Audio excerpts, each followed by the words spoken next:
Laurent Saint-Cyr, président Conseil de transition, a fait un discours devant l'Assemblée générale des Nations Unies jeudi 25 septembre 2025, côté que il mettait accent sur le besoin urgent que le pays d'Haïti gagne pour solidarité internationale capable d'aider le sortir dans sa liée à la assistance sécurité avec reconstruction ou du moins restauration démocratie dans le pays. Laurent Saint-Cyr a lancé un gros appel pour un déploiement rapide, une force multinationale solide pour supprimer gang qui ont même continué à massacrer le peuple haïtien. Il a été remercié le pays des États-Unis avec le pays Panama, avec l'administration président Donald Trump là, pour support avec aide que te balle et c'est ensemble avec des efforts qui ont été faits pour permettre le Conseil de sécurité à arriver à aboutir à passer une loi qui est à permettre force multinationale MMAS là changer, transformer en une force suppression gang pour le pays d'Haïti. Discours président Laurent Saint-Cyr devant l'Assemblée générale la journée jeudi. Laurent Saint-Cyr n'a pas rappelé encore une fois qu'il a fait discours ça matin pendant que plusieurs autres pays ont défilé devant l'estrade Nations Unies. Jeudi 25 septembre 2025, discours ça a été duré aux environs 18 minutes. Et il décrit l'insécurité dans le pays comme le plus gros obstacle qui empêchait l'élection libre et crédible d'arriver réalisée dans le pays d'Haïti.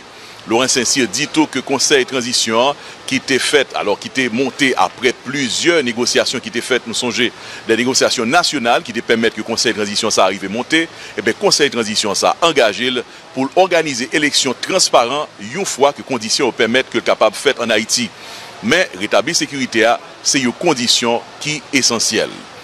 72% dans l'aide en urgence que les gens déplacés, qui déplacés, les gens qui étaient sauvés, qui étaient la caillou, à le réfugier de l'autre côté à cause de violence gang en Haïti, 72% dans les gens, aide que vous joignent sorti directement dans l'État haïtien.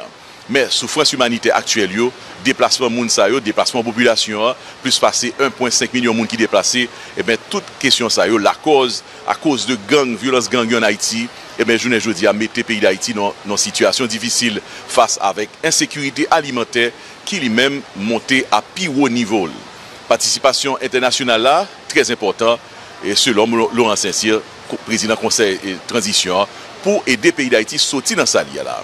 Laurent Saint-Cyr a remercié les partenaires internationaux actuels, parce qu'ils ont été campés pour beaucoup de pays d'Haïti et puis il a exprimé tout espoir pour un engagement durable dans mes communautés haïtiennes, communauté internationale en dit plutôt, pour sortir Haïti dans la situation que il y a là.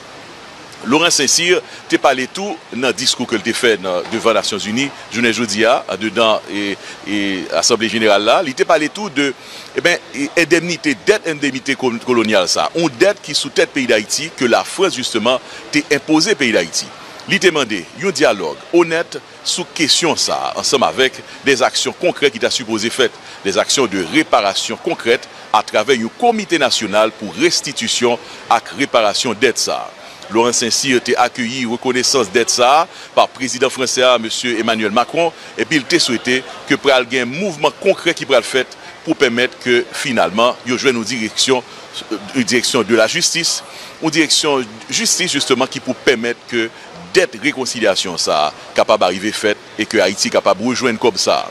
Laurent Saint-Cyr a conclu, côté que il a fait des promesses pour capable lui-même ensemble avec Conseil de transition ça pour être capable de respecter ça que dit que va faire là qui s'est arrivé faire élection dans le pays. Laurent Saint-Cyr a conclu pour dire que respect promesse que Conseil de transition a fait, li campé derrière côté que li dit que Conseil de transition a respecté promesse que il a fait pour organiser élection libre et libère dans le pays d'Haïti. Mais promesse ça pas vrai que ta bloqué par des promesses que yo même communauté internationale là yo même yo pas respecté. Il fait connaître que la paix, justice, avec démocratie qui est crédible, très important en Haïti. Il a encouragé les Nations Unies à tout État membre pour supporter Haïti dans surmonter la crise humanitaire avec la crise sécuritaire que l'a fait face ensemble avec lui. Il a annoncé l'intention que le pays gagne pour organiser des élections le plus vite que possible, aussitôt que l'insécurité est capable de croiser dans le pays et que la paix retourne en Haïti. Telle image a invité tendez dans toute intégralité le discours président Conseil de transition, M. Laurent Saint-Cyr, journée jeudi, il était parlé sous l'estrade des Nations Unies devant l'Assemblée générale. Entendez. Madame la présidente de l'Assemblée générale, Monsieur le secrétaire général, Excellences, Mesdames, Messieurs les chefs d'État et de gouvernement, Mesdames, Messieurs les chefs de délégation, distingués délégués, c'est avec gravité et beaucoup d'espoir que je porte la voix d'Haïti et les salutations d'un peuple digne et résilient qui, malgré les épreuves, revendique pour lui-même et pour l'humanité entière 3 promesses universelles: le développement, le respect de la dignité humaine et la paix. La paix qui est aujourd'hui l'urgence absolue du peuple haïtien. Au nom de ce peuple, je vous adresse, Madame la Présidente, mes plus sincères félicitations pour votre élection à la tête de cette Assemblée. J'exprime également ma gratitude au secrétaire général Antonio Guterres pour son engagement indéfectible en faveur de notre organisation et son soutien constant et multiforme à la République d'Haïti. Mesdames, Messieurs, le thème de cette session, Mieux ensemble, 80 ans et plus pour la paix, le développement et les droits de l'homme, honore l'œuvre remarquable accomplie au fil des décennies. Il rappelle aussi l'impératif de rester unis et résilients face aux crises sans précédent qui menacent l'avenir de la planète, la paix et la sécurité internationale. Aujourd'hui, la faim menace des millions de vies, les conflits armés se multiplient et l'extrême pauvreté s'intensifie, provoquant des migrations forcées qui ébranlent la stabilité internationale et qui mettent à l'épreuve la solidarité des nations.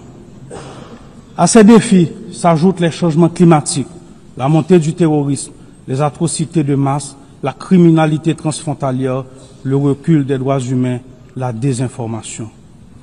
On ne peut fermer les yeux sur l'urgence de renforcer les systèmes de santé, d'assurer une transition énergétique juste et de promouvoir l'égalité de genre, l'inclusion des jeunes. Ces enjeux appellent nous, les leaders mondiaux, à assumer notre responsabilité de bâtir une organisation des Nations Unies mieux adaptée aux défis d'aujourd'hui et aux espoirs de demain. Nous devons veiller à ce que toutes nos actions, y compris les avancées technologiques comme l'intelligence artificielle, servent à la paix, le développement et la dignité humaine. Mesdames et messieurs, à seulement 4 heures de vol d'ici, se joue une tragédie humaine, l'une des plus graves de notre hémisphère. Chaque jour, des vies innocentes s'éteignent sous les balles, le feu, la peur.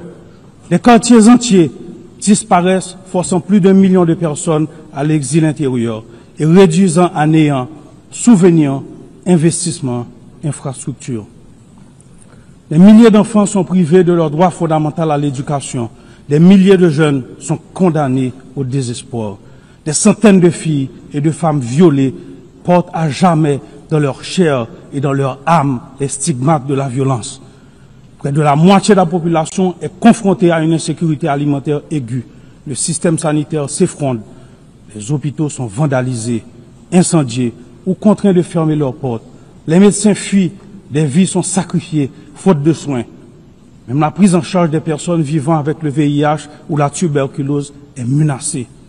Voilà le visage d'Haïti aujourd'hui, un pays en guerre, un Guernica contemporain, une tragédie humaine aux portes de l'Amérique, à seulement 4 heures de vol d'ici. Il faut le dire, en Haïti, c'est une guerre qui se joue, une guerre entre des criminels qui veulent imposer la violence comme ordre social et une population désormais qui lutte pour préserver la dignité humaine et la liberté. La riposte doit être ferme et résolue. Aujourd'hui, la communauté internationale doit, aux côtés d'Haïti, déployer les grands moyens, pas de demi-mesure, mais une action forte, coordonnée et immédiate. Le silence ou l'inaction n'est pas une option. Il faut agir vite pour protéger des vies, rendre l'innocence à des enfants, offrir un avenir à des jeunes et permettre à des citoyens et citoyennes de décider de leur avenir par les urnes. Chaque minute perdue se traduit en vies humaines sacrifiées et en recul de la démocratie. Haïti veut la paix. Haïti attend la paix.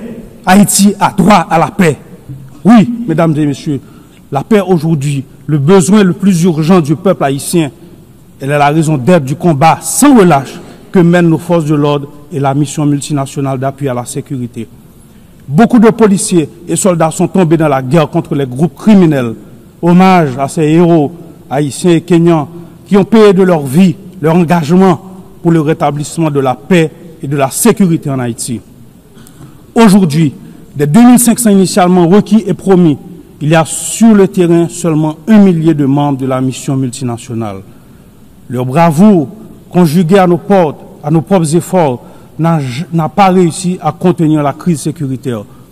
Pourtant, nous avons augmenté de 40% le budget des forces de l'ordre, recruté de nouvelles promotions, renforcé nos effectifs, acquis du matériel et des équipements.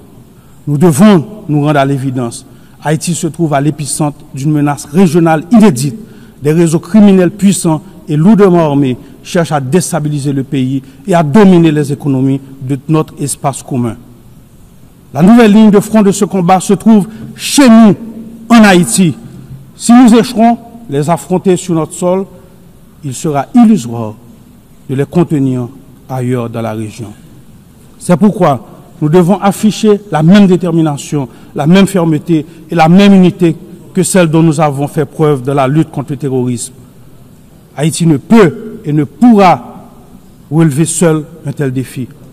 Aujourd'hui, il est impératif de mobiliser une force robuste disposant de mandats clairs et de moyens matériels, logistiques et financiers adéquats.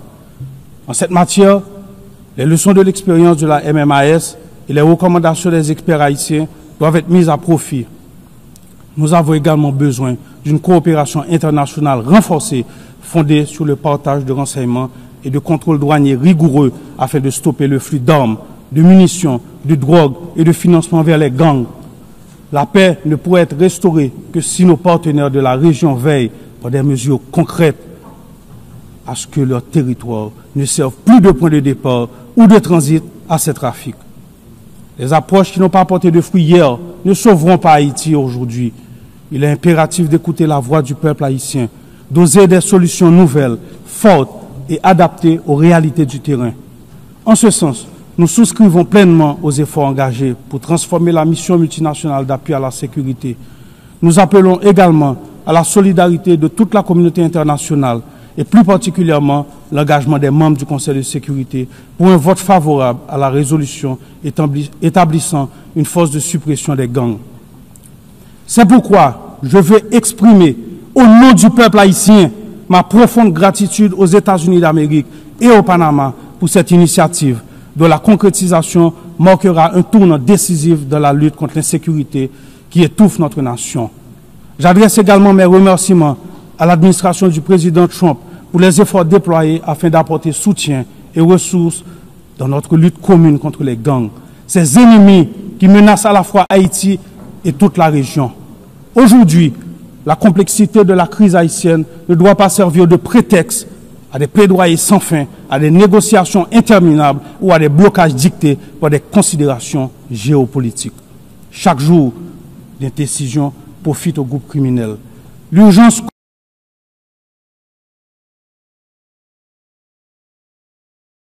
qui nous rassemble, la paix et la dignité humaine.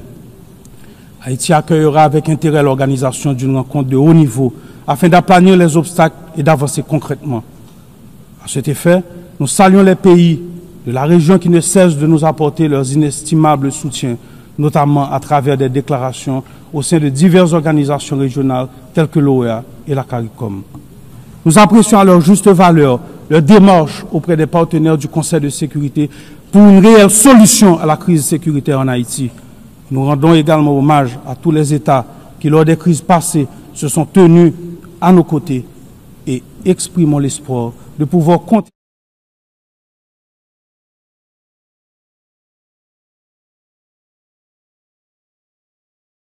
« 12 millions d'hommes, de femmes et d'enfants attendent cet engagement.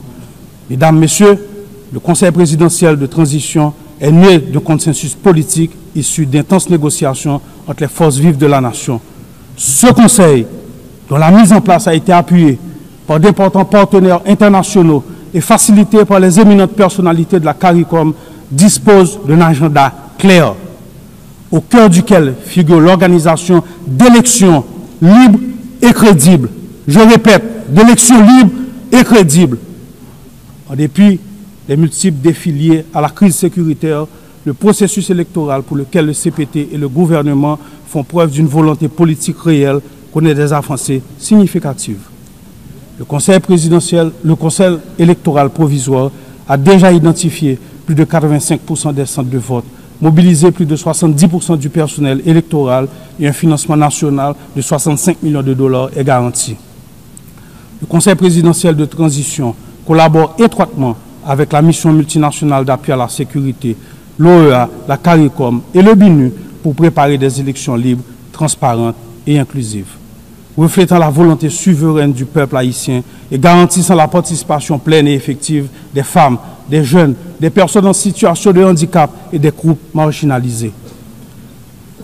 Dans le souci de maintenir une cohabitation politique productive, des efforts constants sont entamés et poursuivront pour élargir le dialogue avec différents secteurs de la vie nationale, pour renforcer le consensus et prévenir un vide qui serait fatal à la démocratie et à la stabilité. Le peuple haïtien doit pouvoir choisir ses dirigeants. L'État veut organiser des élections crédibles. Notre plus grand obstacle demeure le rétablissement de la sécurité. L'appel urgent et solennel que nous venons, une fois de plus, de lancer pour résoudre la crise sécuritaire en Haïti ne doit pas rester lettre morte, ni se perdre dans des discours ou des promesses non tenues. En Haïti, la paix ne peut plus attendre. Mesdames et messieurs, la période transitoire ne permet pas d'engager toutes les grandes réformes structurelles dont le pays a besoin. Mais la crise humanitaire actuelle doit être adressée. À ce jour, l'État haïtien a fourni 72% de l'aide d'urgence destinée aux personnes déplacées internes et accompagne la relocalisation des familles. Nous exprimons notre profonde gratitude aux partenaires internationaux mobilisés à nos côtés de la réponse humanitaire et accueillons avec un vif intérêt les initiatives porteuses de ceux qui, comme l'Association des États de la Caraïbe, choisissent de rejoindre cet élan. Mais notre stratégie ne se limite pas seulement à l'assistance immédiate. Nous devons impérativement passer de l'aide à l'investissement.